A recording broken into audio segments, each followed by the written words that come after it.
আসসালামু আলাইকুম এভরিওয়ান। আশা করি আপনারা সবাই অনেক ভালো আছেন। আল্লাহর রহমতে আমিও ভালো আছি। আজকে আপনাদের সাথে শেয়ার করব কালো জিরার ভর্তা।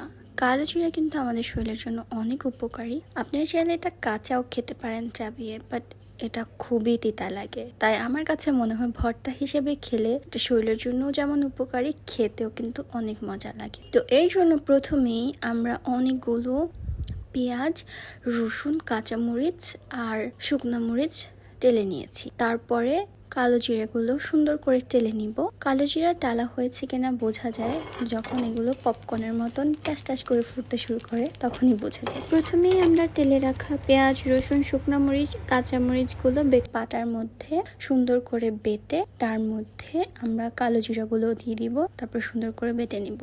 আপনারা চাইলে এটা ব্লেন্ডারেও করতে পারেন, কিন্তু পাটায় বাটার যে টেস্ট ব্লেন্ডারে কিন্তু তা পাবেন না। পাটায় বাটলে যে কোনো ভর্তা অনেক মজা লাগে, আর সেটা যদি মায়ের হাতের হয় তাহলে তো কথাই নেই। বাটা হয়ে গেলে ওঠানোর আগে হালকা একটু সরিষার তেল আর লবণ দিয়ে মেখে নিলেই ভর্তা রেডি। তো আপনাদের কাছে কেমন লাগলো রেসিপিটা অবশ্যই কমেন্টসে জানাবেন। আর আপনারা কারা কারা এর আগে কালো জিরার ভর্তা খেয়েছেন সেটাও আমাকে কমেন্টসে জানাবেন। Thank you for watching.